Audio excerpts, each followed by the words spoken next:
A esposa do meu filho se mudou para cá. No primeiro dia, ela gritou: "Essa casa é minha agora! Pega teu prato e vai comer lá fora com os cachorros!" Ela achou que tinha ganhado, mas eu só sorri, peguei o celular e fiz a única ligação que... Espera! Antes de contar o que aconteceu naquele dia, preciso que você faça algo por mim.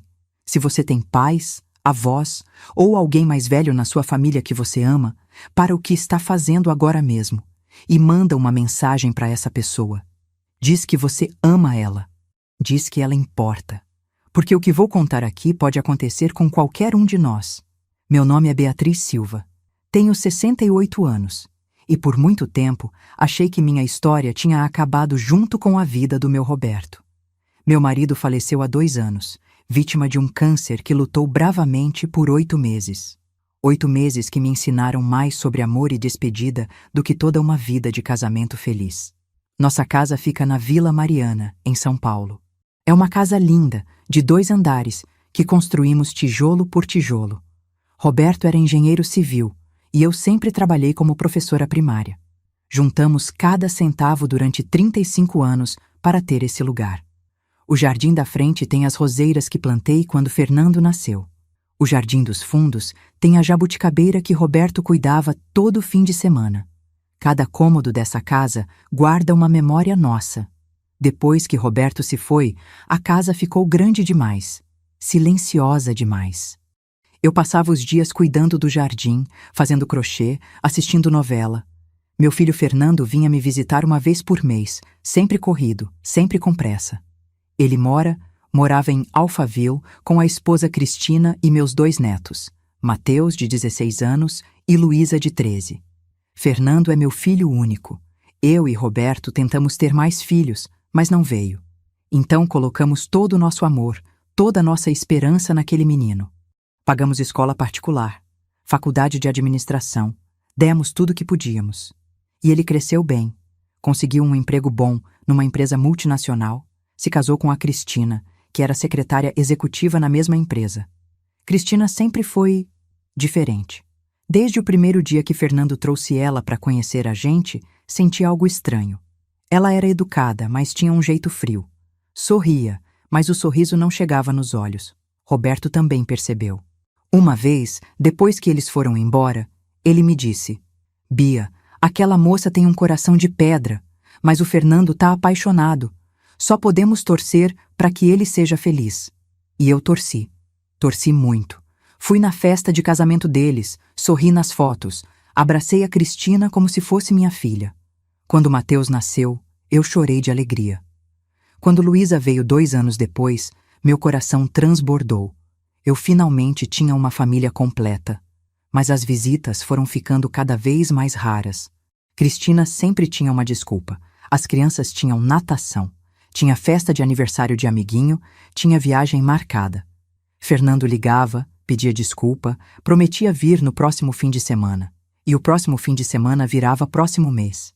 Depois que Roberto morreu, fiquei ainda mais sozinha. Fernando veio no velório, claro. Ficou 2 dias.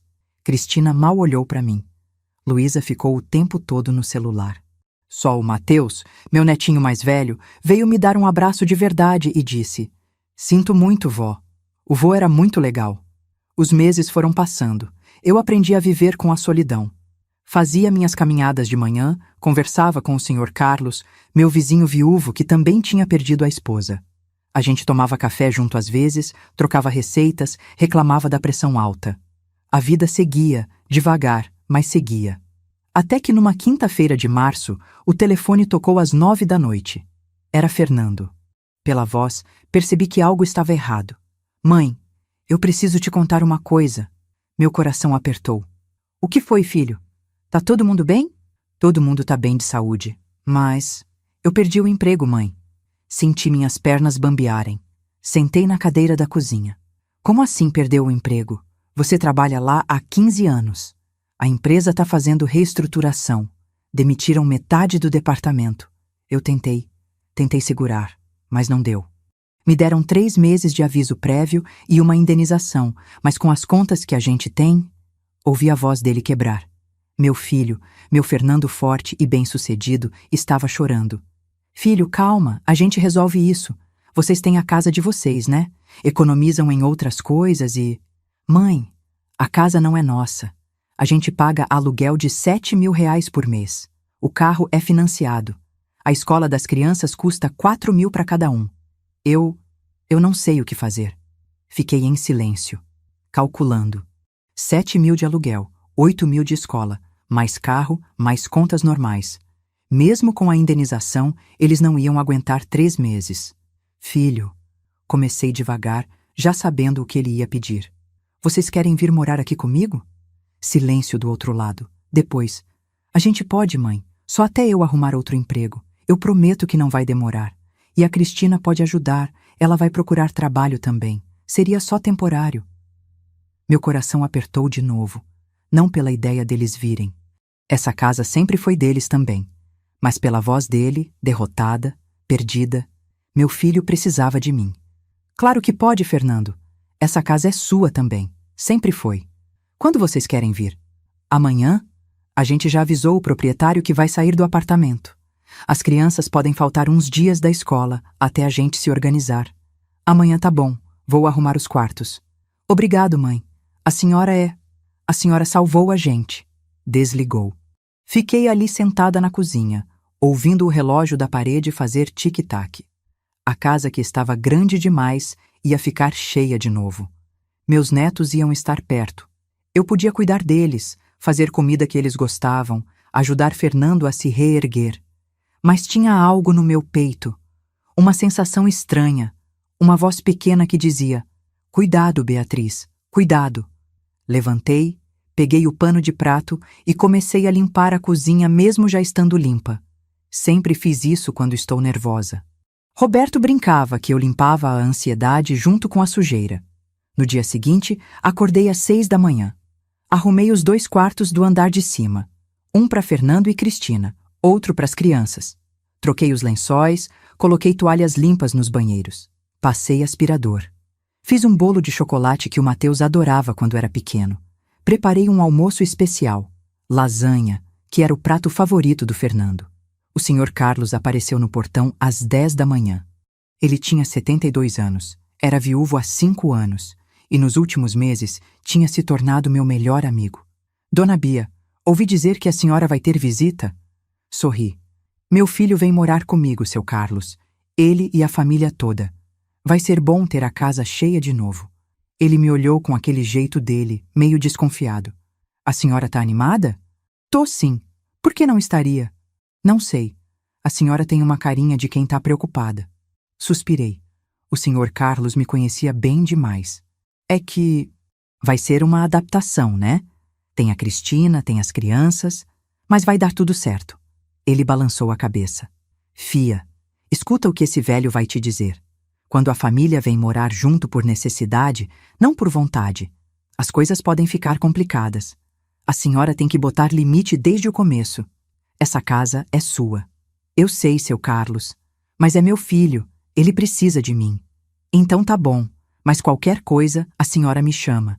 Eu tô aqui do lado. Ele foi embora. Voltei para a cozinha. Às 2 da tarde, um caminhão de mudança parou na frente de casa. Fernando desceu primeiro. Estava mais magro, com olheiras, me deu um abraço apertado. Obrigado, mãe, muito obrigado. Mateus veio logo atrás, todos sorrisos. Vó, que saudade! Me abraçou forte. Ele tinha crescido, estava quase da minha altura. Luísa veio depois, meio arrastada, com o celular na mão. Oi, vó. Nem levantou os olhos da tela.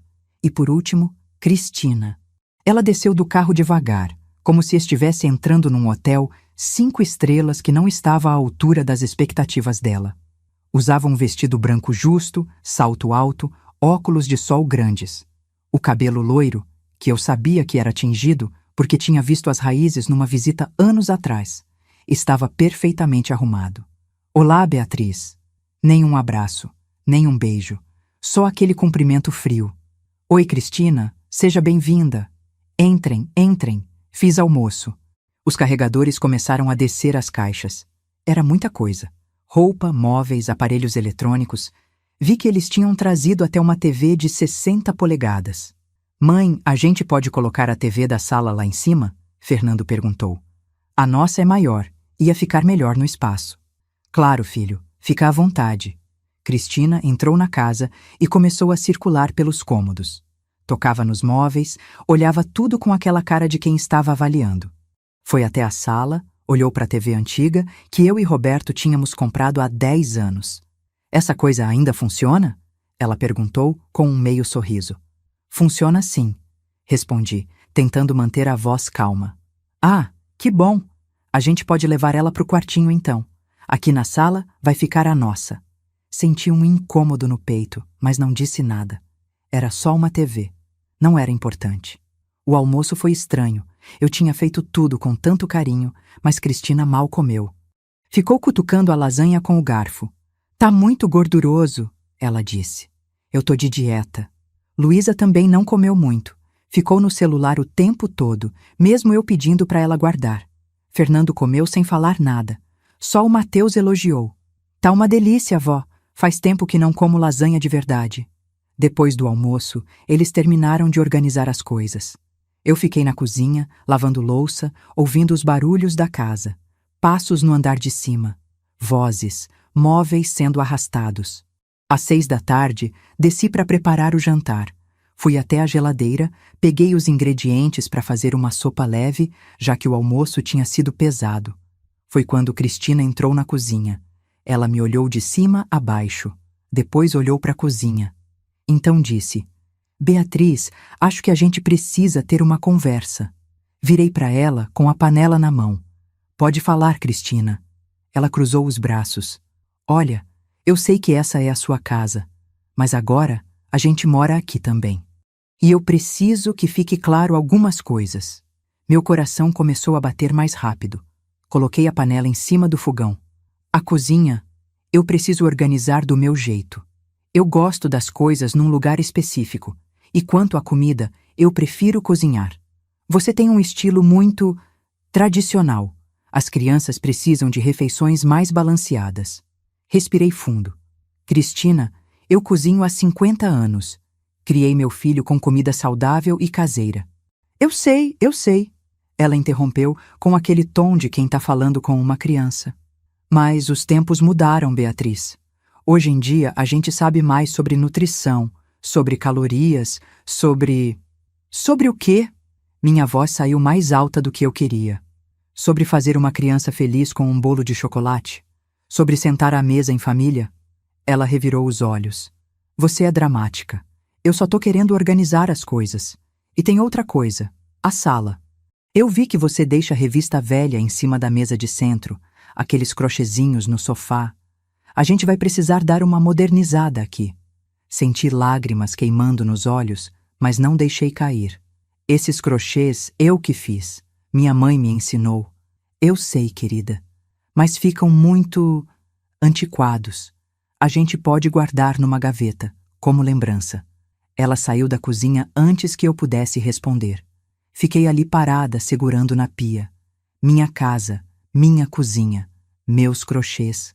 Tudo que eu tinha construído, tudo que guardava memórias de Roberto, ela queria mudar.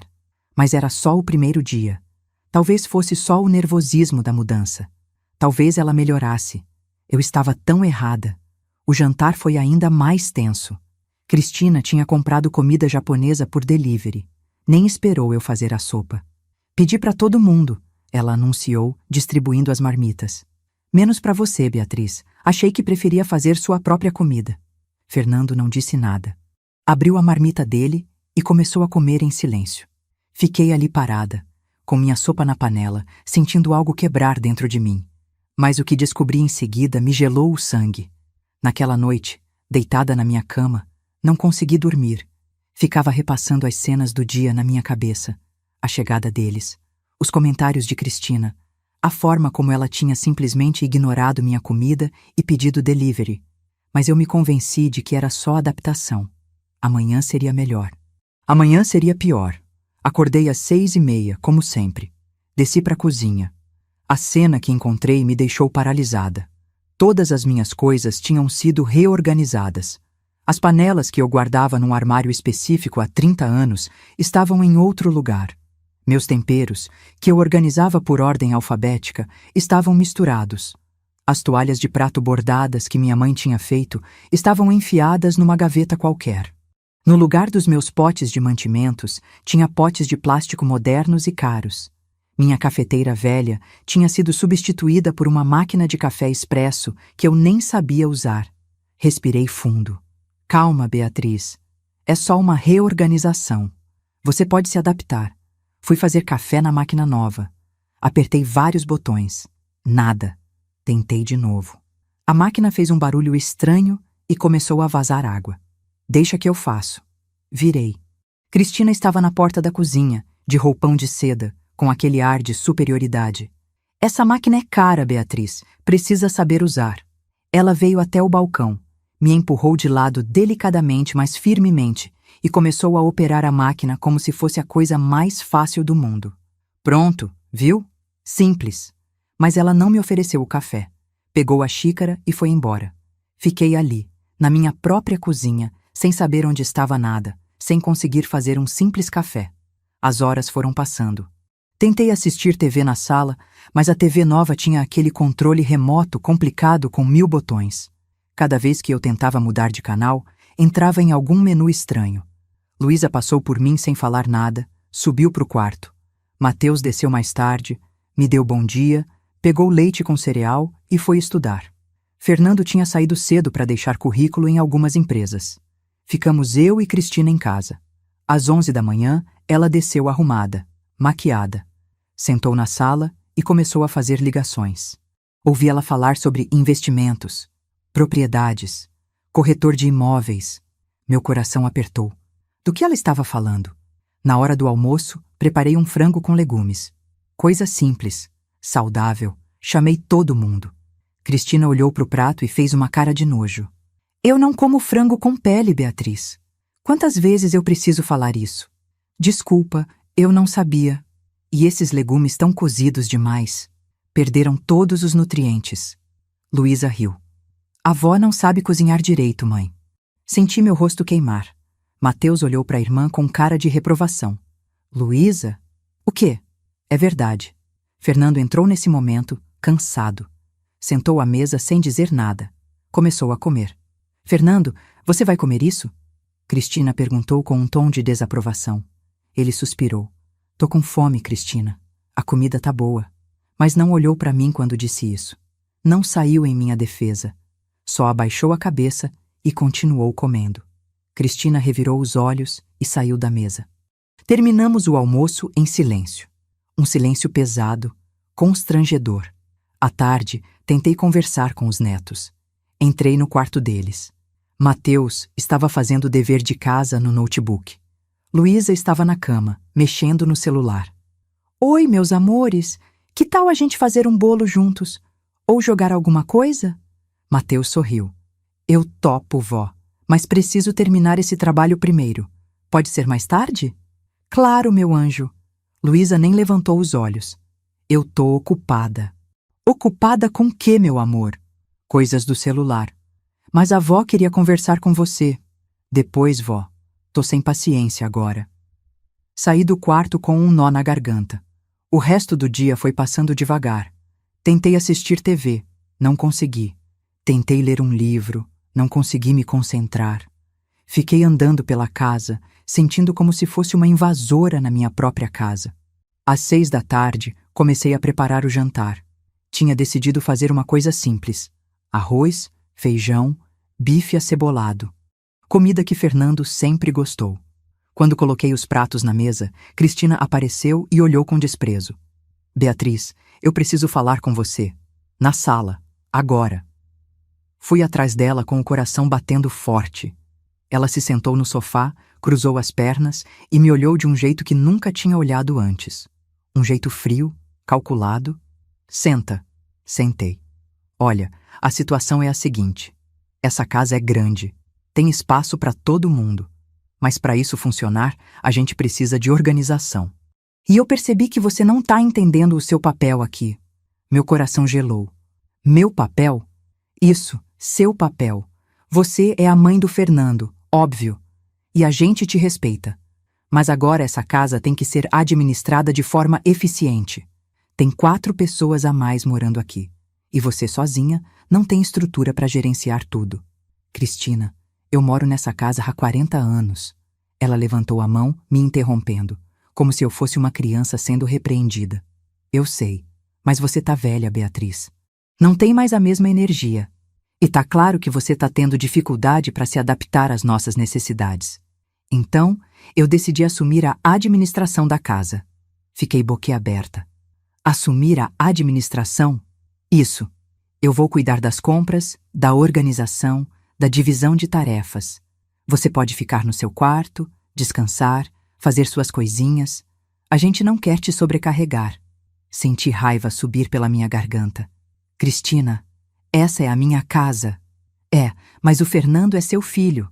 E agora ele mora aqui, com a esposa e os filhos dele. E eu preciso de espaço para criar meus filhos, entende?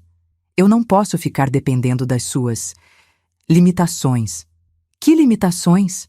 Ela suspirou, como se fosse óbvio demais para explicar. Beatriz, você não sabe usar a máquina de café. Não sabe mexer no controle remoto da TV. Cozinha comida que está desatualizada. Não entende de nutrição moderna. Não tem rede social, não sabe usar computador direito. Você é de outra geração. E tudo bem, não é culpa sua, mas você tem que aceitar que o mundo mudou. Lágrimas começaram a queimar nos meus olhos, mas não deixei cair. Então, o que você quer? Eu quero harmonia, Beatriz. Quero que todo mundo seja feliz aqui. E para isso, você precisa dar um passo atrás, deixar eu cuidar das coisas. Dar um passo atrás na minha própria casa? Ela sorriu, aquele sorriso frio que nunca chegava nos olhos. É temporário, Beatriz. Só até o Fernando arrumar um emprego novo e a gente poder sair daqui. Gelei. Vocês vão sair? Óbvio. A gente não pode morar aqui para sempre. Esse bairro não é o que a gente está acostumado.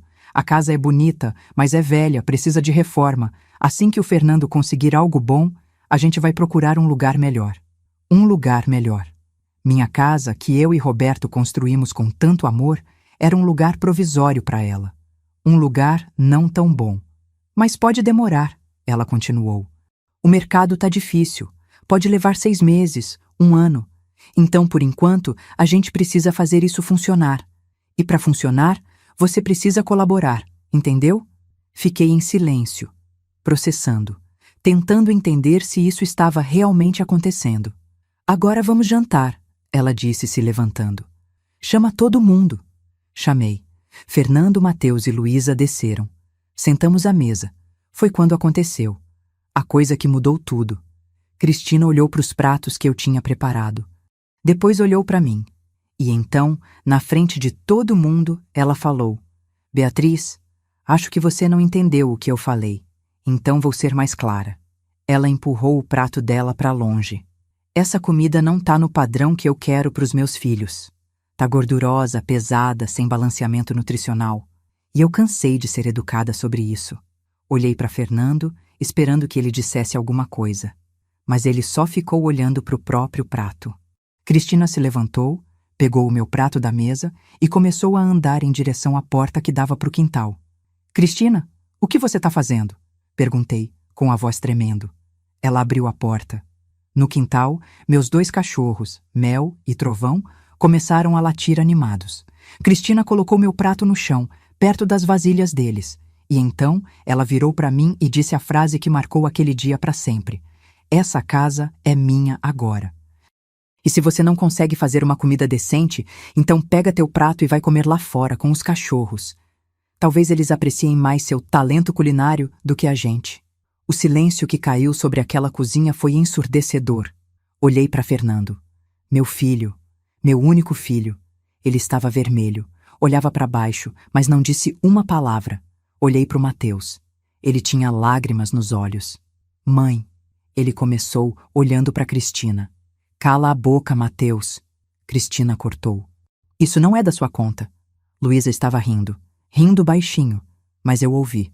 Cristina cruzou os braços e me encarou com aquele olhar triunfante. Então, vai comer com os cachorros ou vai ficar aí parada? Algo quebrou dentro de mim naquele momento.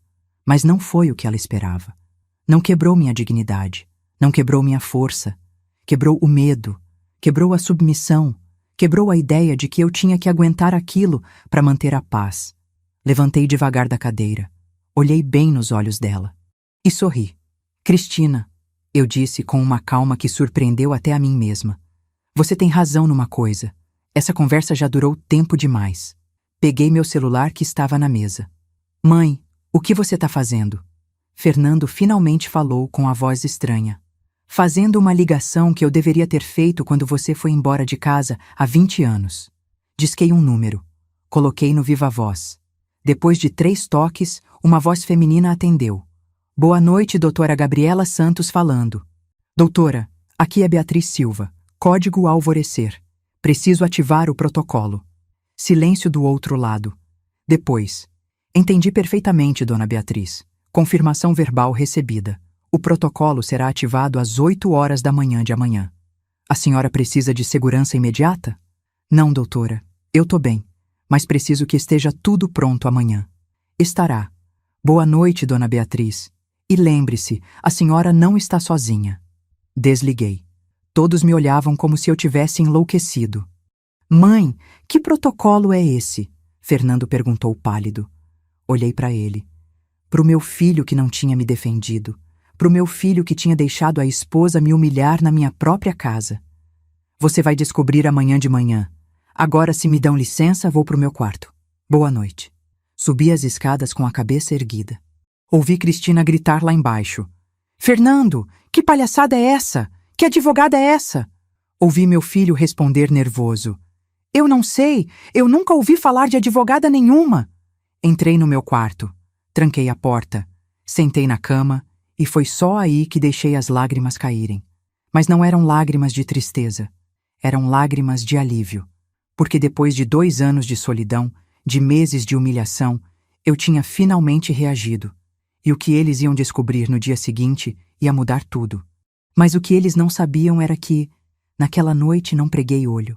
Fiquei deitada olhando para o teto, ouvindo os sons da casa, vozes abafadas vindas do quarto de Fernando e Cristina, discussão, ele perguntando quem era a advogada, ela dizendo que eu estava blefando, que era só histeria de velha. Às 5 da manhã, levantei, tomei banho, me arrumei, coloquei o vestido azul marinho que Roberto dizia que ficava bonito em mim, passei batom, penteei o cabelo com cuidado, desci para a cozinha. A bagunça de ontem ainda estava lá. Meu prato tinha sido tirado do quintal. Provavelmente Fernando tinha feito isso, com vergonha. Mas a casa estava em desordem. Não tentei arrumar nada. Não tentei fazer café. Só sentei na mesa e esperei. Às 7 horas, Fernando desceu. Ele parecia que não tinha dormido. Quando me viu, parou. Mãe. Bom dia, Fernando. Mãe, a gente precisa conversar. O que foi aquele telefone de ontem? Você vai descobrir logo.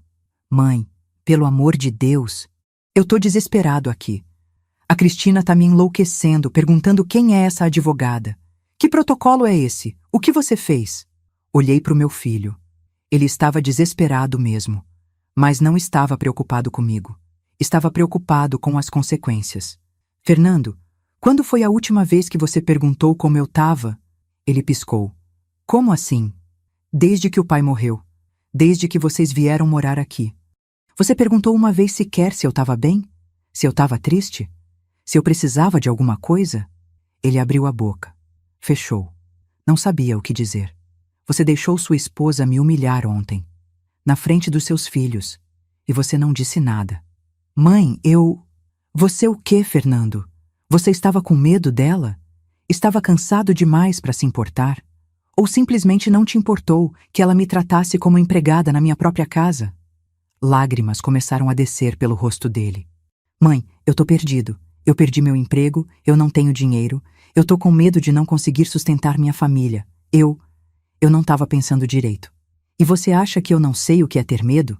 Você acha que eu não tive medo depois que seu pai morreu? Medo de ficar sozinha, de não conseguir pagar as contas, de adoecer e não ter ninguém para cuidar de mim? Mãe, mas eu não descontei isso em ninguém, Fernando. Eu não humilhei ninguém. Eu não tratei ninguém como lixo. Bateram na porta. 8 horas em ponto. Fernando olhou para a porta, depois para mim. Quem é? É a resposta para suas perguntas. Levantei e fui abrir a porta. Doutora Gabriela Santos estava ali, com seu tailleur cinza impecável, pasta de couro na mão e um sorriso profissional no rosto. Ela tinha uns 45 anos, cabelos pretos presos num coque e um ar de quem não tinha medo de ninguém. Bom dia, dona Beatriz. Como a senhora dormiu? Surpreendentemente bem, doutora. Entre, por favor. Ela entrou. Fernando estava parado no meio da sala, branco como papel. Fernando, essa é a doutora Gabriela Santos, minha advogada. Doutora, esse é meu filho, Fernando Silva. Ela estendeu a mão. Ele apertou mecanicamente. Prazer, eu não sabia que minha mãe tinha advogada. Sua mãe tem advogada há 2 anos, senhor Fernando. Desde que seu pai faleceu, para ser mais precisa. Cristina desceu correndo as escadas nesse momento, ainda de camisola, com os cabelos bagunçados. O que está acontecendo aqui? Bom dia, senhora? Cristina Almeida, esposa do Fernando. Quem é você? Doutora Gabriela Santos, advogada da senhora Beatriz Silva. Ela puxou um documento da pasta. Estou aqui para oficializar uma situação que já existe legalmente há 1 ano e 8 meses. Que situação? Cristina perguntou, com aquele tom agressivo. Vamos sentar? A advogada sugeriu, tranquila. Sentamos todos na sala. Eu, a doutora no sofá, Fernando e Cristina nas poltronas, tensos. Gabriela abriu a pasta e tirou vários documentos. Senhor Fernando, senhora Cristina, vocês estão cientes de que esta casa pertence à senhora Beatriz Silva? Óbvio, Cristina respondeu. É a casa dela, mas ela é mãe do Fernando, então... Então nada, senhora Cristina. Esta casa não pertence apenas à senhora Beatriz. Esta casa, desde 15 de agosto de 2 anos atrás, pertence à Fundação Novo Amanhecer. Silêncio. Que fundação? Fernando perguntou confuso. Gabriela sorriu. Uma fundação criada por sua mãe, senhor Fernando. Uma fundação dedicada à proteção de idosos vulneráveis contra abuso familiar e desapropriação. Ela colocou um documento na mesa. Como podem ver aqui, a senhora Beatriz doou esta propriedade para a fundação com cláusula de usufruto vitalício. Isso significa que ela tem o direito de viver aqui pelo resto da vida, com total autonomia sobre a propriedade. Ninguém pode tirá-la daqui. Ninguém pode vender esta casa. Ninguém pode tomar decisões sobre esta propriedade sem a autorização dela. Fernando estava lendo o documento, cada vez mais pálido. Mas a senhora é a dona legal da casa? Como? A fundação é dona legal. E a senhora Beatriz é a diretora vitalícia da fundação. Além disso, ela mantém o usufruto. Na prática, esta casa pertence a ela em todos os sentidos relevantes. E mais, no caso dela falecer, a casa não vai para a herança. Vai continuar com a fundação, que vai usá-la para abrigar outros idosos que precisem de proteção. Cristina tinha levantado. Isso é... Legal, senhora Cristina. Perfeitamente legal. Registrado em cartório, com todas as assinaturas necessárias conforme a lei brasileira. Fernando não sabia disso, Cristina gritou. Ela escondeu isso do próprio filho. A senhora Beatriz não tinha obrigação legal de informar a ninguém. Esta é uma decisão pessoal dela sobre seu patrimônio. Mas ele é filho dela. Ele tem direito... Ele tem direito a quê exatamente, senhora Cristina? Gabriela perguntou, com uma frieza cortante. A propriedade dos pais enquanto eles estão vivos? A interferir nas decisões deles sobre o próprio patrimônio? A senhora pode me mostrar em que lei está escrito isso? Cristina ficou muda. Fernando colocou a mão na cabeça. Mãe, por quê? Por que você fez isso? Antes que eu pudesse responder, Gabriela falou. Por que, senhor? Fernando, sua mãe é muito mais inteligente do que vocês imaginaram. Deixa eu contar uma história para vocês. Ela se recostou no sofá. Há 3 anos, uma cliente minha, Dona Teresa Lima, veio ao meu escritório. Ela tinha sido expulsa da própria casa pelo filho e pela nora, que alegaram que não tinha mais condições de morar sozinha. Pegaram a escritura da casa, forjaram uma procuração, venderam o imóvel e colocaram ela num asilo de 5ª categoria. Quando eu consegui reverter a situação legalmente, Dona Teresa já tinha desenvolvido depressão severa. Ela morreu 6 meses depois. O silêncio na sala era pesado. Quando sua mãe soube dessa história, através de mim, ela entendeu algo fundamental. Idosos precisam se proteger antes de precisar de proteção. Então, ela criou a Fundação Novo Amanhecer, uma organização que oferece estrutura legal para que idosos façam doações com usufruto, procurações irrevogáveis e outras medidas preventivas.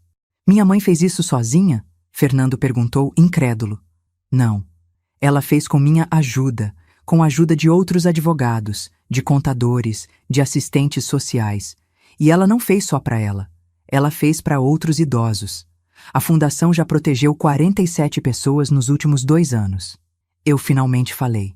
E eu fiz isso porque eu vi o que aconteceu com a Dona Teresa.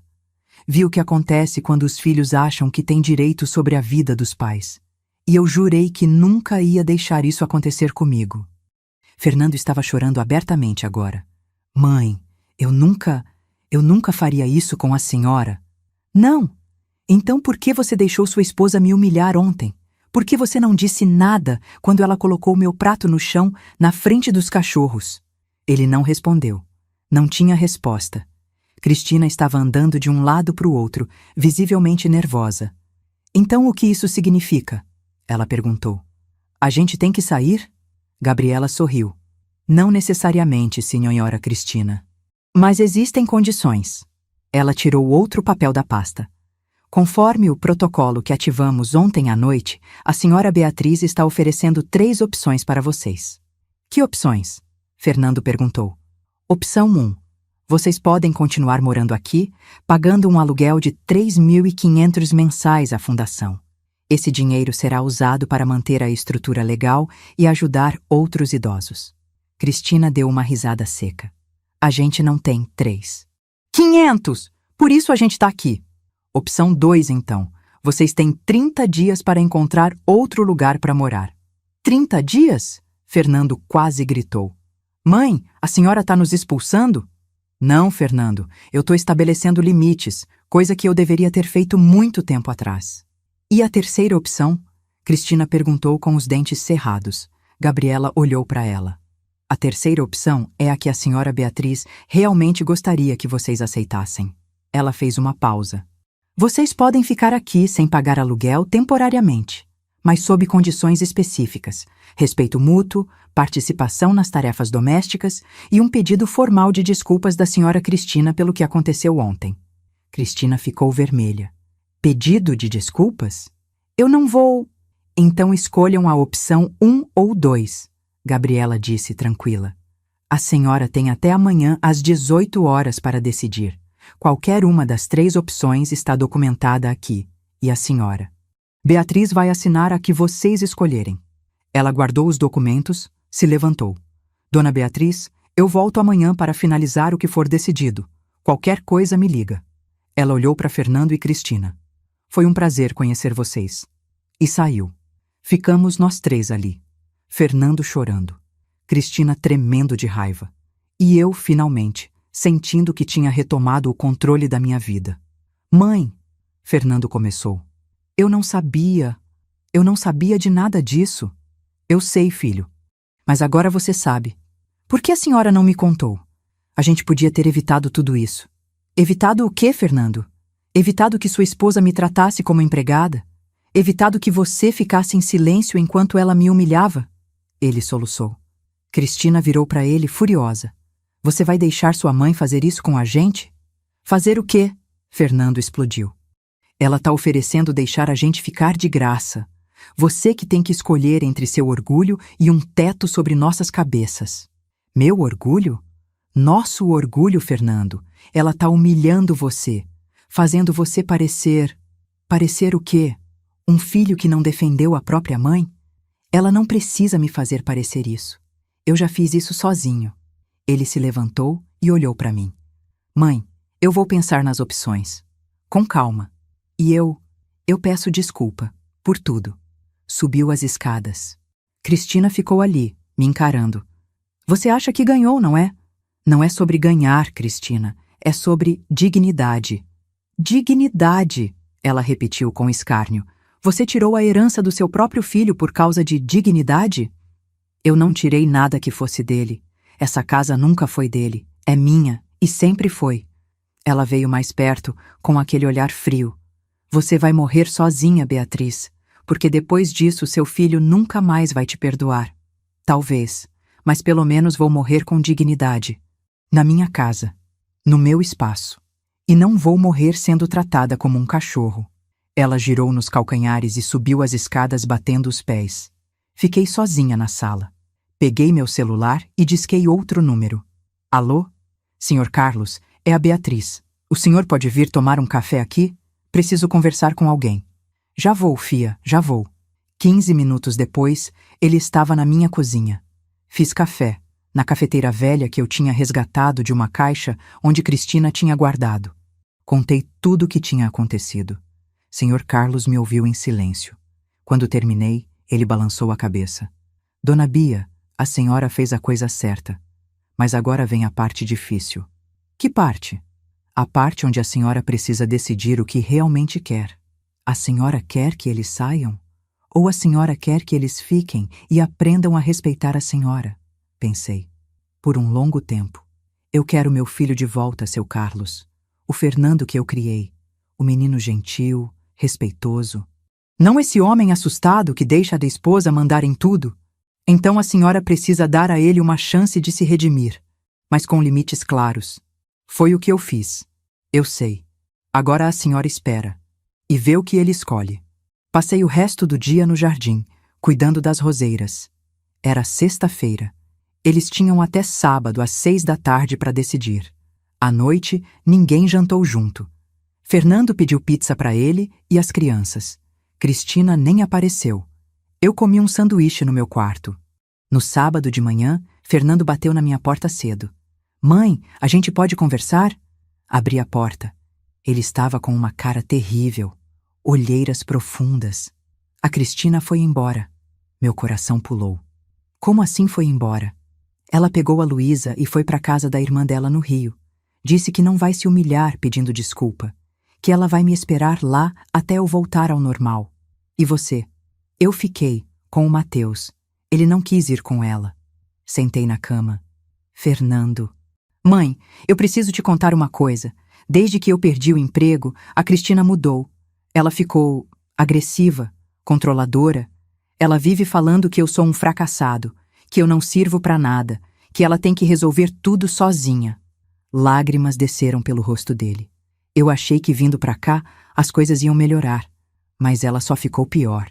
E eu me perdi, mãe. Me perdi completamente. Eu deixei ela te tratar daquele jeito porque eu estava com medo dela me tratar ainda pior. Levantei e abracei meu filho. Ele chorou no meu ombro como não chorava desde criança. Filho, você precisa de ajuda, profissional, psicológica. Eu sei, eu já marquei para a semana que vem. E eu aceito a terceira opção, mãe, mas a Cristina não vai aceitar. O que a gente faz? Pensei. A gente espera. Talvez ela mude de ideia. Ou talvez vocês precisem repensar se esse casamento ainda faz sentido. Ele assentiu, limpando as lágrimas. Mas o que nenhum de nós esperava era que... As semanas foram passando. Fernando e Mateus ficaram comigo. Cristina e Luísa continuaram no Rio. A rotina da casa mudou completamente. Fernando começou a fazer terapia 2 vezes por semana. Ele também intensificou a busca por emprego, enviando currículos todo dia, fazendo entrevistas online. Mateus estava estudando para o vestibular e, nas tardes, ele vinha comigo para a fundação. Foi Mateus quem pediu para conhecer melhor o trabalho. Numa tarde de terça-feira, ele desceu para a sala enquanto eu estava respondendo e-mails da fundação no notebook. Vó, posso perguntar uma coisa? Claro, meu anjo. Como a senhora criou essa fundação? Tipo, do nada assim? Sorri. Não foi do nada, Mateus. Foi muita pesquisa, muito estudo. Senta aqui que eu te conto. Ele puxou uma cadeira. Depois que seu avô morreu, eu fiquei muito perdida. Não sabia o que fazer com a vida. Um dia, fui ao supermercado e encontrei com a dona Teresa Lima, uma amiga antiga. Ela me contou que o filho dela tinha tentado vender a casa dela para interná-la num asilo. Conseguiram até pegar a escritura. Foi a sobrinha dela, que é advogada, que salvou a situação. A doutora Gabriela? Isso. A dona Teresa me apresentou para ela, e a Gabriela me contou que isso acontece o tempo todo. Filhos que se acham no direito de decidir pela vida dos pais. Noras e genros que querem se aproveitar. Parentes que aparecem só quando tem herança em jogo. Que horror! Pois é. E eu pensei, quantos idosos estão nessa situação e não têm uma advogada para ajudar? Quantos não têm condições de pagar um advogado? Então, eu conversei com a Gabriela. A gente começou a estudar formas legais de proteger idosos, e nasceu a Fundação Novo Amanhecer. Mas deve ter custado caro. Seu avô tinha um seguro de vida bom. Deixou 450 mil ralhas para mim. Eu usei parte disso para criar a fundação, parte eu guardei como reserva de emergência. E a fundação começou a receber doações. O Sr. Carlos doa todo mês. Outras pessoas também. A gente não lucra nada, mas consegue manter a estrutura. Mateus ficou pensativo. Vó, eu quero ajudar. Posso fazer alguma coisa? Meu coração encheu. Você pode sim, meu amor. A gente precisa de voluntários para divulgar o trabalho nas redes sociais, para fazer contato com idosos que precisam de ajuda. Eu faço isso. Eu posso criar um Instagram, um TikTok para a fundação, fazer vídeos explicando o trabalho. Sério? Sério, vó. Acho importante. E eu quero consertar o que a minha mãe fez. Não posso mudar o que ela disse, mas posso ajudar outras pessoas. Abracei meu neto. Pela primeira vez em semanas, senti esperança. Fernando estava melhorando também. Na terapia, ele começou a entender os padrões de manipulação emocional que tinha sofrido. Começou a perceber como tinha perdido a si mesmo tentando agradar Cristina. Mas Cristina não ligava, não mandava mensagem. Não perguntava sobre Fernando ou sobre Mateus. Luísa ligava algumas vezes para o pai, mas as conversas eram curtas, frias. Até que numa quinta-feira à noite, o telefone de Fernando tocou. Era Cristina. Ele atendeu na sala. Eu estava na cozinha, mas ouvi parte da conversa. Não, Cristina, eu não vou pedir para minha mãe mudar de ideia. Porque ela não tem que mudar de ideia. Você que tem que pedir desculpa. Não, isso não é controlar. Isso é dignidade. Cristina, para. Eu não aguento mais. Não, eu não vou. Cristina. Ele desligou. Veio para a cozinha com a cara transtornada. O que foi, filho? Ela quer que eu convença a senhora a desistir da exigência do pedido de desculpas. Disse que é humilhante, que ela nunca vai fazer isso. E disse que se eu não fizer isso, ela vai pedir o divórcio. Gelei. E o que você respondeu? Ele ficou em silêncio por um longo tempo. Depois disse: respondi que se ela quer o divórcio, que peça. Porque eu cansei de viver com alguém que não me respeita e não respeita minha família. Lágrimas desceram pelo meu rosto. Meu filho tinha finalmente encontrado a própria voz. Na sexta-feira seguinte, Cristina ligou de novo. Dessa vez, querendo falar comigo. Fernando me passou o telefone. Alô? Beatriz, é a Cristina. Oi, Cristina. Silêncio tenso. Eu queria saber se a gente pode conversar, pessoalmente. Quando? Semana que vem? Eu posso ir aí com a Luísa. Pode vir. Segunda-feira de tarde serve? Serve. A gente se vê segunda então. Desligou. Fernando me olhou, ansioso. O que você acha que ela quer? Não sei, filho. A gente vai descobrir. A segunda-feira chegou. Às 3 da tarde, Cristina e Luísa chegaram. Cristina estava diferente. Mais magra, sem maquiagem. O cabelo simples, preso num rabo de cavalo. Luísa também parecia mais quieta. Oi, ela disse quando abri a porta. Oi, entrem.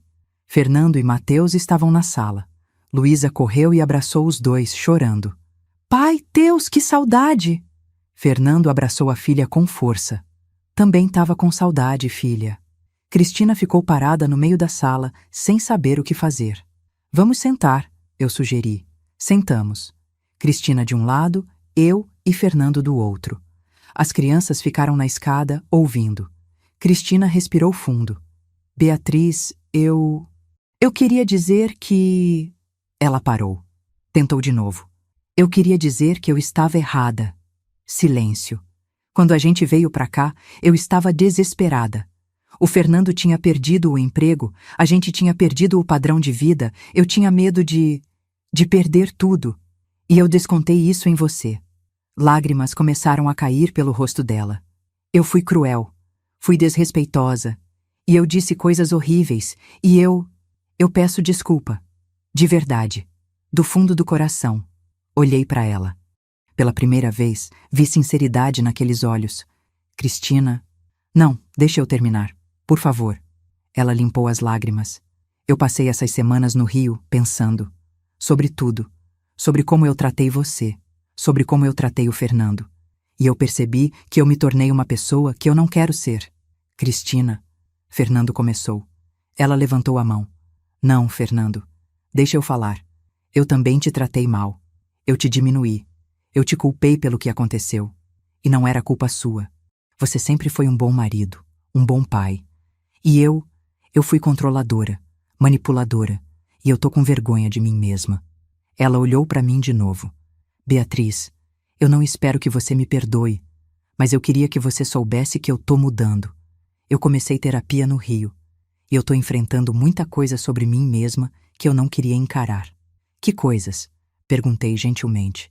Que eu sempre tive medo de não ser boa o suficiente. Que eu sempre tentei controlar tudo para me sentir segura. E que quando perdi o controle, quando o Fernando perdeu o emprego, eu entrei em pânico. E eu machuquei as pessoas que mais amo para tentar recuperar aquela sensação de controle. Levantei do sofá e fui até ela. Segurei a mão dela.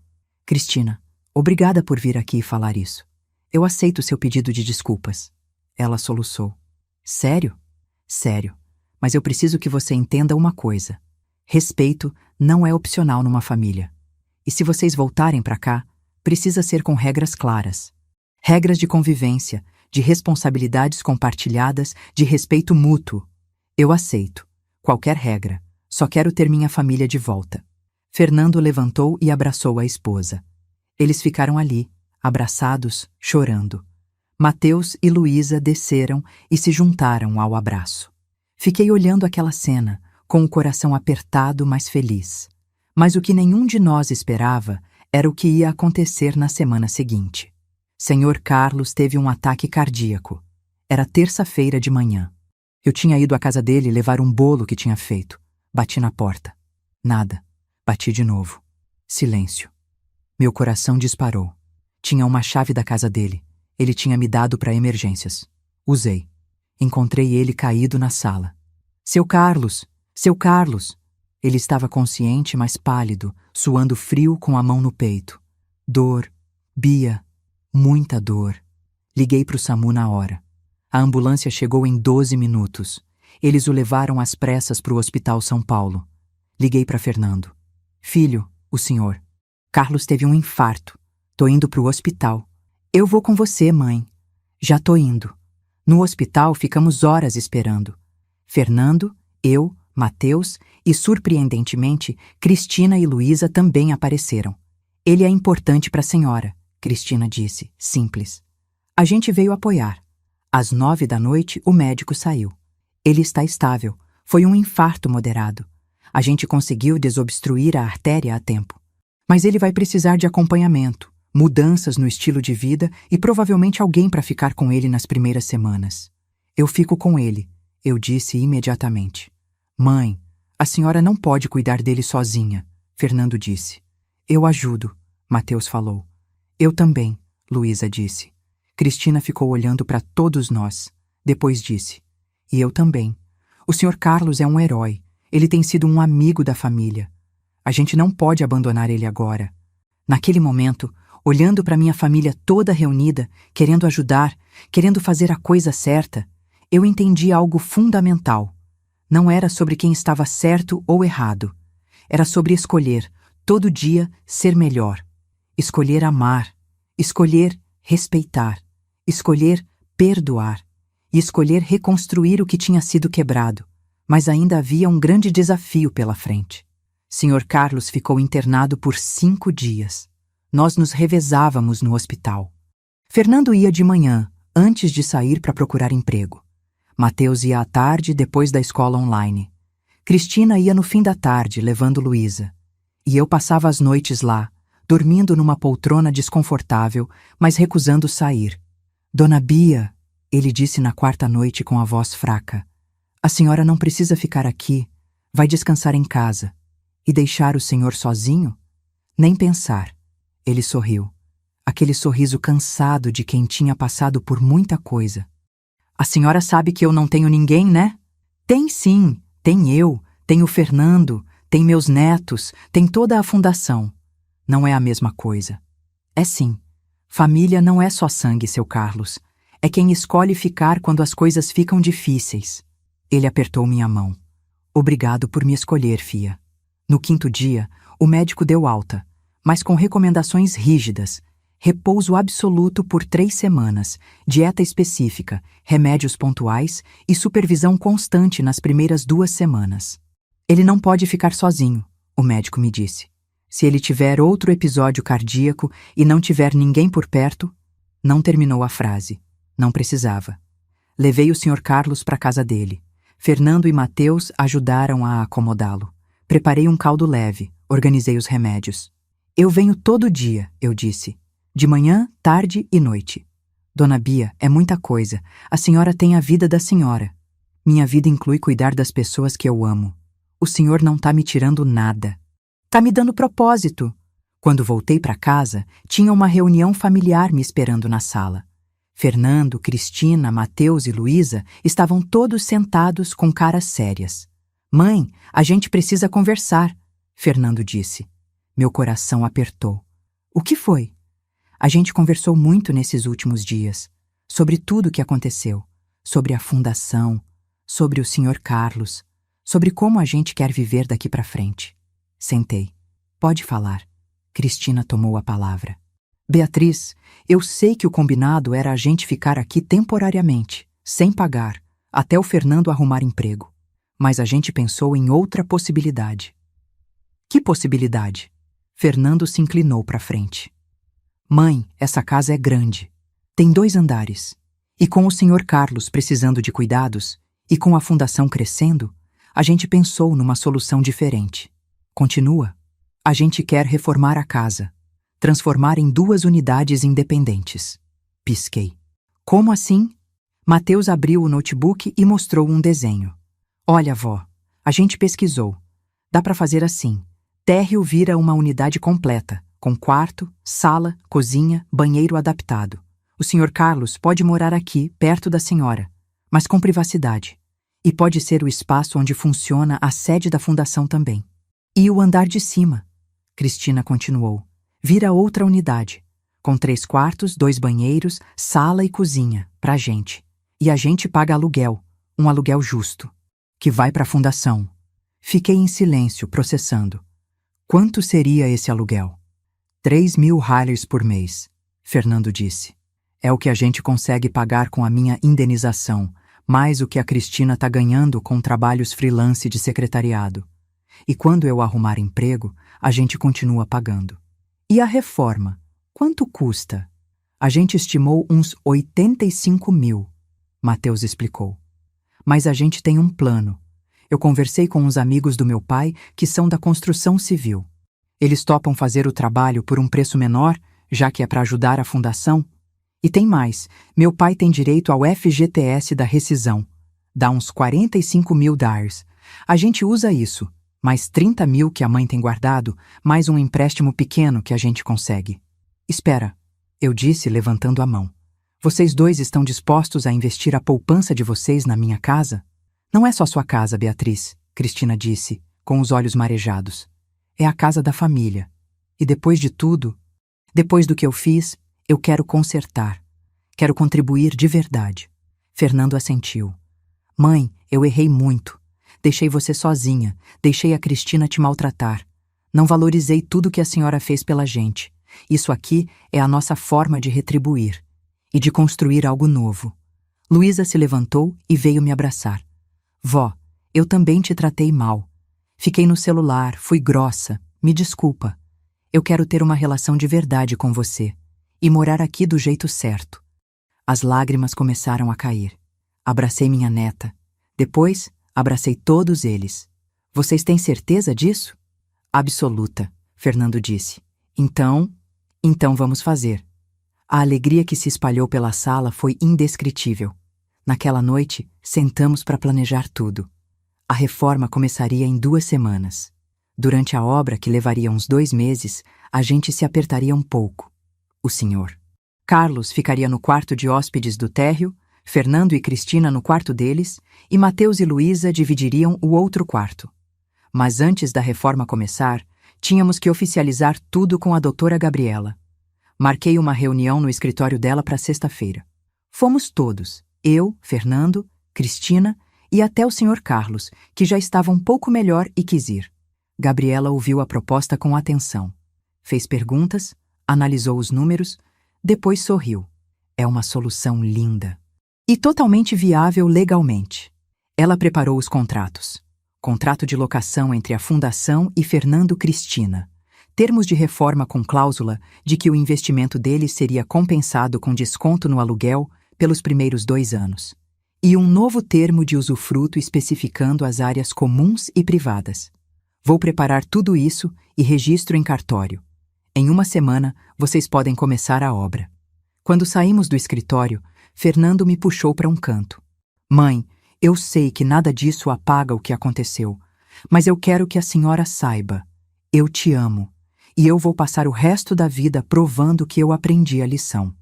Abracei meu filho. Eu também te amo, Fernando, e eu tô muito orgulhosa da sua coragem de mudar.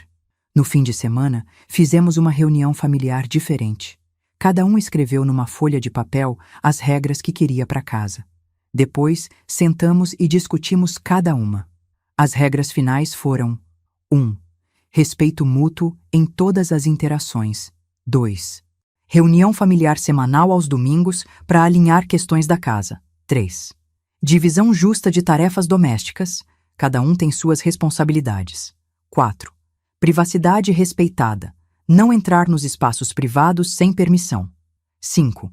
Horários de silêncio respeitados, depois das 22. 6. Refeições em família pelo menos 3 vezes por semana. 7. Contribuição mensal definida e paga em dia. 8. Apoio mútuo em momentos de dificuldade. 9. Comunicação aberta e honesta, sempre. 10. Perdão e reconstrução como prioridades. Assinamos todos, fizemos cópias, grudamos uma na geladeira. Era um novo começo, de verdade. Mas antes que a reforma começasse, aconteceu algo inesperado. A reforma começou numa segunda-feira de abril. Os pedreiros chegaram cedo, com todo o material. O projeto estava detalhado. Derrubar uma parede aqui, construir outra ali, refazer a hidráulica, a elétrica, criar 2 cozinhas, 2 espaços independentes, mas conectados. A casa virou um caos organizado. Barulho de britadeira, pó para todo lado, gente subindo e descendo, mas era um caos feliz. Fernando estava ajudando os pedreiros sempre que podia. Mateus estava documentando tudo em vídeos para a fundação. Luísa estava redesenhando a decoração dos espaços. Cristina estava gerenciando os fornecedores e as compras.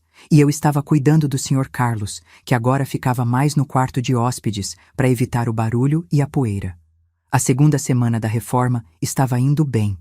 Já dava para ver como ia ficar. O térreo estava se transformando numa unidade linda e funcional. O andar de cima estava ganhando privacidade e conforto. Era quinta-feira à tarde quando meu celular tocou. Número desconhecido. Alô? Beatriz Silva? Sim, quem fala? Aqui é Carla Mendes, da imobiliária Mendes em Associados. Recebi uma ligação de um cliente interessado em comprar sua propriedade na Vila Mariana. Gostaria de agendar uma visita para avaliação. Gelei. Como assim comprar minha propriedade? Eu não coloquei minha casa à venda. Mas aqui consta que a senhora Cristina Almeida entrou em contato conosco há 3 semanas pedindo avaliação do imóvel. Ela se identificou como moradora e procuradora da proprietária. Meu mundo girou. A senhora pode repetir o nome? Cristina Almeida. Ela disse que tinha procuração para negociar a venda. Eu nunca dei procuração nenhuma para ela e minha casa não está à venda. Oh, entendo. Me desculpe o transtorno então. Vou cancelar o registro aqui. Desliguei. Fiquei parada no meio da sala, com os pedreiros trabalhando ao meu redor, tentando processar o que tinha acabado de ouvir. Cristina tinha tentado vender minha casa. 3 semanas atrás. Logo depois de pedir desculpas, de propor a reforma, de falar em reconstruir. Tudo tinha sido uma farsa. Fernando chegou nesse momento, suado do trabalho que estava fazendo no jardim. Mãe, o pessoal disse que até amanhã a parede nova já tá pronta e... Parou quando viu minha cara. O que foi? Cadê a Cristina? Tá lá em cima e arrumando as coisas. Por quê? Chama ela aqui. Agora. O tom da minha voz fez ele perceber que era sério. Ele subiu correndo. 1 minuto depois, Cristina desceu, com uma cara de quem não entendia o que estava acontecendo. Beatriz? Aconteceu alguma coisa? Respirei fundo, tentando manter a calma. Acabei de receber uma ligação da imobiliária Mendes em Associados. Vi a cor sumir do rosto dela. Eles queriam marcar uma visita para avaliar a casa, porque aparentemente você entrou em contato com eles há 3 semanas, se identificando como procuradora, pedindo para vender a propriedade. Silêncio. Um silêncio pesado, denso. Fernando olhou para a esposa dele, incrédulo. Cristina, diz que não é verdade. Ela abriu a boca. Fechou. Depois começou a chorar. Eu entrei em contato sim. Mas não foi para vender de verdade. Foi só para saber quanto valia. Quanto a gente podia conseguir se... Se o quê? Minha voz saiu como gelo. Se você conseguisse me enganar? Me fazer acreditar que você tinha mudado, que você se arrependeu, que você queria reconstruir? Era tudo mentira para conseguir vender minha casa? Não, não era mentira. Eu mudei. Eu juro. É só que quando eu voltei do Rio, eu ainda estava desesperada. A gente não tinha dinheiro, não tinha nada, e eu pensei que se a gente vendesse a casa, pelo menos teria um valor para recomeçar. Cristina. Fernando estava branco. Você ligou para a imobiliária no dia seguinte de ter pedido desculpa para minha mãe. Mas depois eu desisti. Eu desisti da ideia, por isso não atendi mais as ligações deles. Você desistiu ou percebeu que não ia conseguir porque a casa não está no meu nome? Perguntei. Ela soluçou. Eu desisti porque eu percebi que estava errado. Eu percebi que a senhora tem razão, que essa casa é sua, que eu não tinha direito. Mas você tentou, Cristina. Você tentou. Minha voz quebrou. Você tentou me enganar. Tentou usar meu perdão, minha boa vontade, minha esperança de ter uma família unida para dar o golpe. Não era um golpe. Era o quê? Fernando gritou. Nunca tinha visto meu filho gritar assim. Você ia vender a casa da minha mãe, sem ela saber, sem eu saber, e ia fazer o que com o dinheiro? Sumir? Cristina estava chorando convulsivamente agora. Não, eu ia dividir, ia usar pra gente recomeçar. Eu só queria ter segurança. Segurança às custas da minha mãe? Tirando dela a única coisa que restou do meu pai? Eu não sabia que era tão importante. Eu achei que era só uma casa. Só uma casa? Fernando parecia que ia explodir. Minha mãe passou 40 anos nessa casa.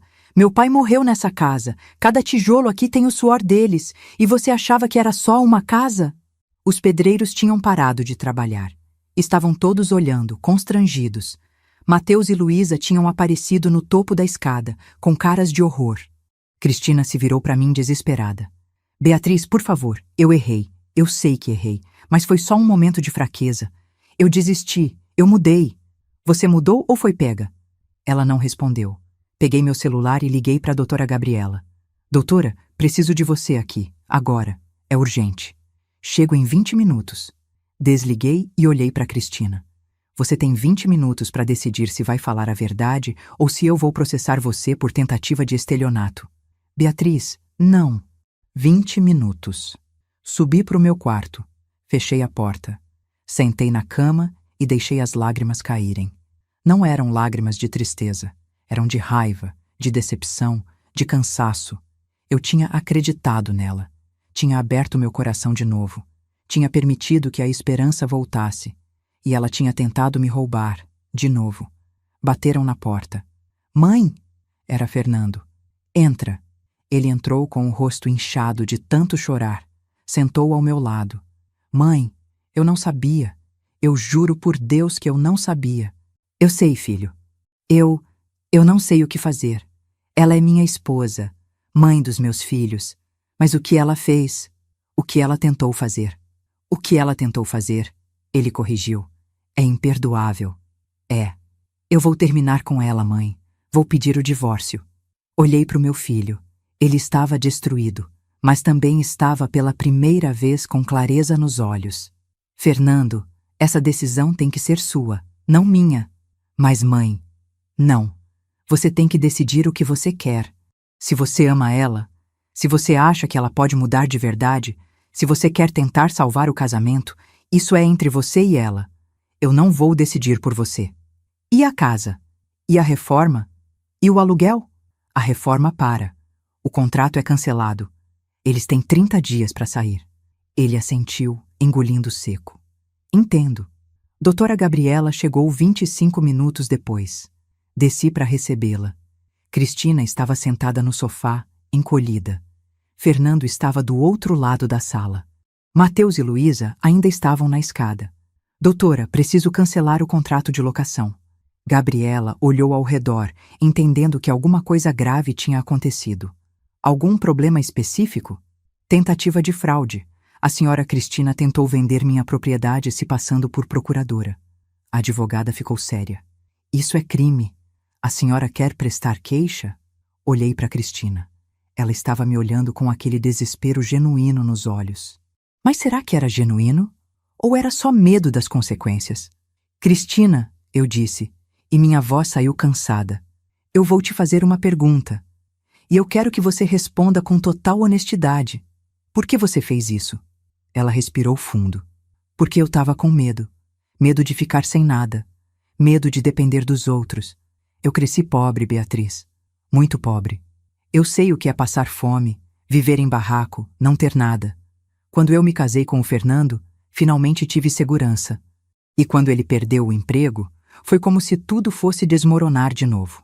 Isso te dá o direito de tentar me roubar? Não, não dá. Eu sei disso. Mas na minha cabeça, naquele momento de desespero, eu pensei, essa casa vale muito. Se a gente vender, conseguimos uns 800 mil às 900 mil. Dá para recomeçar, dá para ter segurança de novo. E eu? O que aconteceria comigo? Ela baixou a cabeça. Eu não pensei nisso. Ou melhor, eu pensei. Mas eu justifiquei para mim mesma que você ficaria bem. Que você teria parte do dinheiro. Que você poderia alugar um AP menor. E a fundação? Silêncio. Você nem pensou na fundação, não é? Nos 47 idosos que a gente ajudou. Nos que ainda vão precisar de ajuda. Não, eu não pensei. Eu só pensei em mim. No meu medo. Pelo menos ela estava sendo honesta. Finalmente. Doutora Gabriela, eu disse, eu não vou fazer queixa. Mas o contrato está cancelado. Eles têm 30 dias. Mãe, não. Fernando começou. Levantei a mão. Fernando, eu te amo. Eu amo meus netos. Mas eu não posso viver com a Cristina na mesma casa. Eu não confio mais nela. E sem confiança, não tem família. Cristina estava chorando, mas não disse nada. Acho que ela finalmente entendeu o que tinha perdido. Gabriela preparou a notificação de cancelamento. Fernando assinou. Cristina também.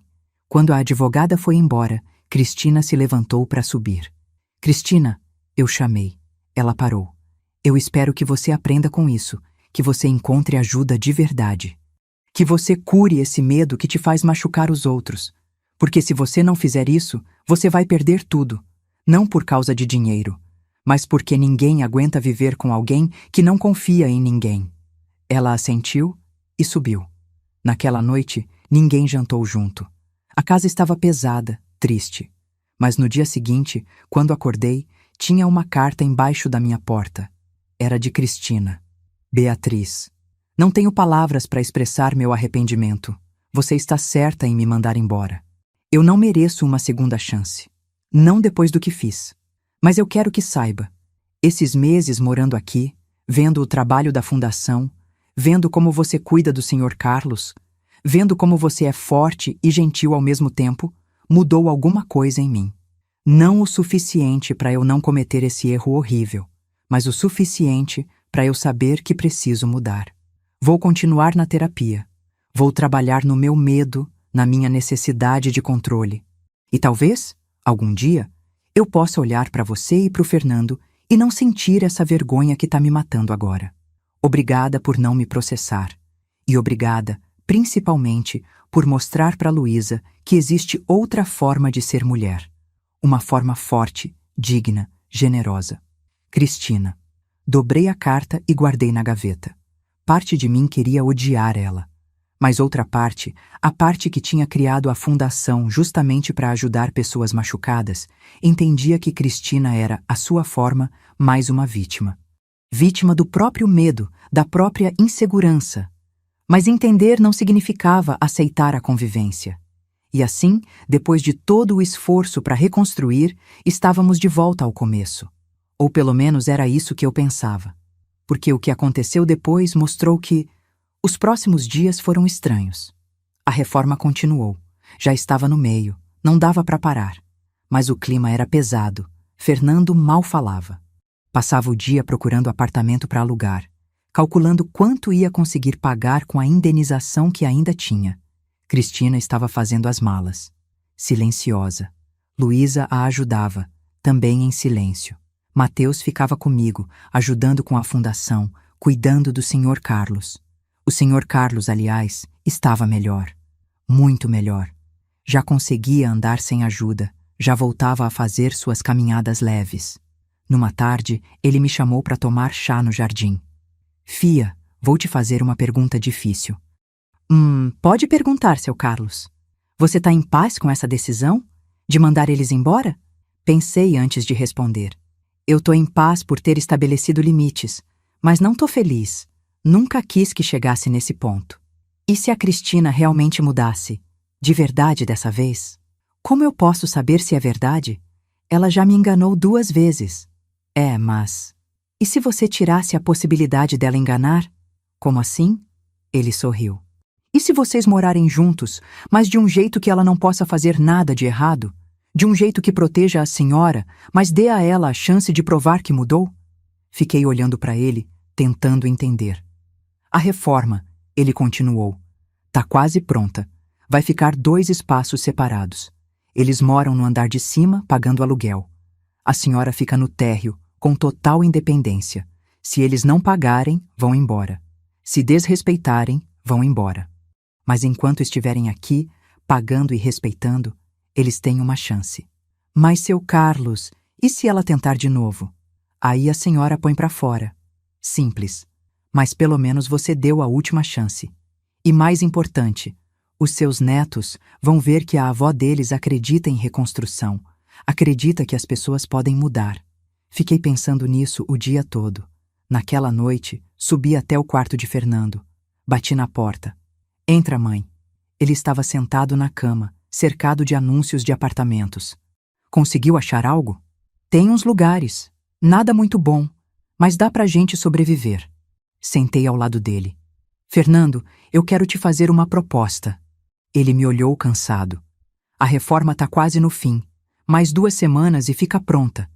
E eu tava pensando, a gente pode continuar com o plano original. Mãe, escuta. Vocês moram no andar de cima, como 2 unidades separadas. Pagam o aluguel todo mês, certinho. 3.000 RIs, direto para a fundação. Qualquer atraso, qualquer desrespeito, qualquer coisa errada, vocês saem. Sem discussão. Sem segunda chance.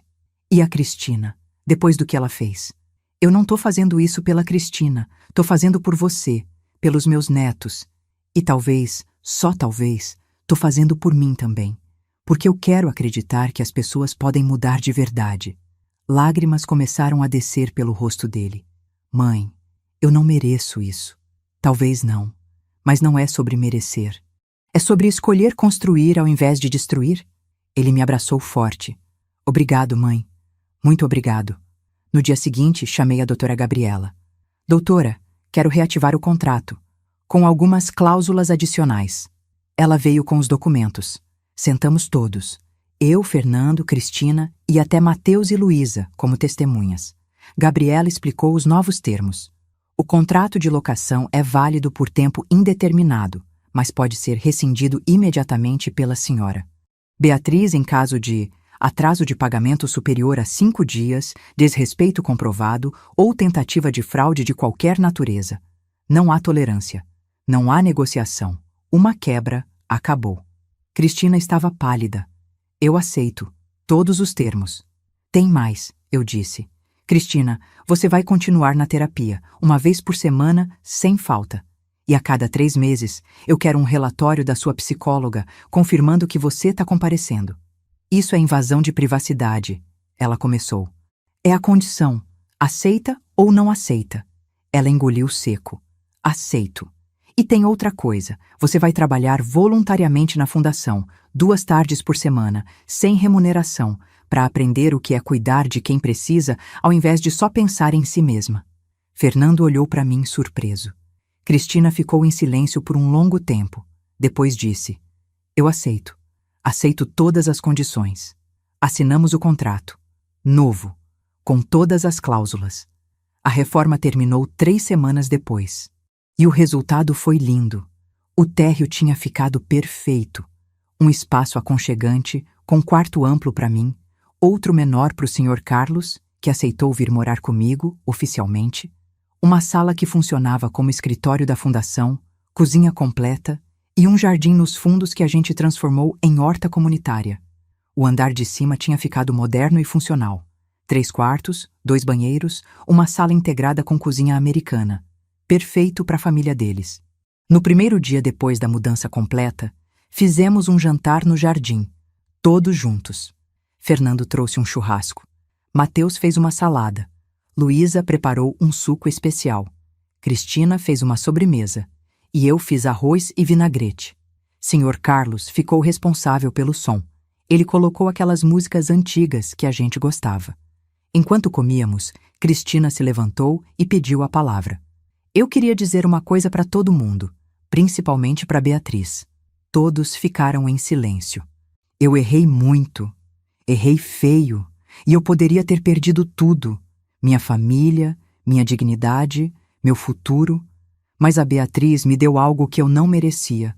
Uma chance real de mudança. Ela olhou para mim com lágrimas nos olhos. Não uma chance de ficar sem consequências, mas uma chance de provar, com ações e não com palavras, que eu posso ser diferente. E eu prometo que vou honrar essa chance. Todo santo dia. Mamãe, Luísa disse, segurando a mão dela, eu tô orgulhosa de você. Por reconhecer seus erros, por querer mudar. Mateus também se levantou. Vó, eu queria agradecer por criar a fundação, por mostrar pra gente o que é realmente importante e por nos ensinar que família não é sobre perfeição. É sobre escolher ficar, escolher perdoar, escolher reconstruir. Fernando limpou as lágrimas. Mãe, a senhora salvou a gente, de várias formas. Salvou a gente da rua, salvou a gente de nós mesmos e salvou essa família de se destruir completamente. Senhor, Carlos levantou o copo. Um brinde à Dona Beatriz, a mulher mais forte, mais sábia e mais generosa que eu conheço. Todos brindaram.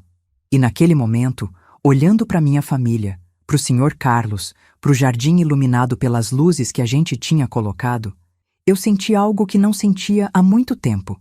Paz. Não porque tudo estava perfeito, mas porque tudo estava real. Os meses foram passando. E as coisas foram, aos poucos, se ajeitando. Fernando conseguiu um emprego bom numa empresa de consultoria. Não ganhava tanto quanto antes, mas era honesto, estava feliz com o trabalho. Cristina estava cumprindo todas as promessas. Terapia toda semana. Trabalho voluntário na fundação toda terça e quinta. E o mais importante, ela estava mudando. De verdade. Não era da noite pro dia, mas dava para ver. Ela sorria mais. Era mais gentil. Pedia desculpa quando errava. Perguntava ao invés de ordenar. Mateus tinha criado um perfil incrível da fundação nas redes sociais. A gente já tinha ajudado mais 23 idosos nos últimos meses. E tinha uma lista de espera crescendo. Luísa tinha começado a fazer trabalho voluntário também, nas tardes de sábado. Ela ensinava idosos a usar celular, computador, redes sociais E o sorriso dela quando via eles conseguindo fazer uma videochamada com os netos era impagável. Sr. Carlos estava totalmente recuperado. E mais do que isso, ele tinha se tornado o avô que Mateus e Luísa nunca tiveram. Contava histórias da época dele na polícia, ensinava coisas práticas, dava conselhos, e eu finalmente tinha encontrado o meu propósito. A fundação era minha vida agora. Acordava todo dia animada para trabalhar, para ajudar, para fazer diferença. Um sábado, 6 meses depois da reforma ter terminado, a gente organizou um evento no jardim. Uma confraternização com todos os idosos que a fundação tinha ajudado, com os voluntários, com os doadores. Tinha quase 50 pessoas ali, rindo, conversando, comendo, celebrando. Doutora Gabriela estava lá, com a tia dela, a Dona Teresa, que tinha sobrevivido e agora era uma das voluntárias mais ativas da fundação. No final do evento, Dona Teresa veio falar comigo. Beatriz, você sabe o que você criou aqui? Uma fundação? Não. Você criou uma família. Uma família de pessoas que se escolheram, que decidiram cuidar umas das outras não por obrigação, mas por amor. Olhei ao redor. Via meu filho ajudando um senhor idoso a sentar. Via minha nora distribuindo bolo com um sorriso genuíno. Via meus netos brincando com crianças que eram netas de outros idosos. Via o Sr. Carlos tocando violão enquanto alguns cantavam. E entendi que ela estava certa. Aquilo não era só uma fundação. Era uma comunidade. Era um movimento. Era a prova viva de que a gente pode reconstruir o que foi quebrado. Naquela noite, depois que todos foram embora, sentei na varanda com o Sr. Carlos. Fia, posso te perguntar uma coisa? Claro. Você se arrepende de alguma coisa? Pensei. Pensei muito. Não, eu não me arrependo de nada. Nem da humilhação que passei, porque foi ela que me acordou. Nem da dor, porque foi ela que me fortaleceu. Nem de ter dado uma última chance para Cristina, porque isso ensinou meus netos sobre perdão verdadeiro. E se ela tivesse conseguido vender a casa naquela primeira vez? Aí eu teria perdido a casa, mas não teria perdido a mim mesma. Porque a Beatriz que criou a fundação, que estabeleceu limites, que lutou pela própria dignidade, essa Beatriz ninguém pode tirar de mim. Ele sorriu.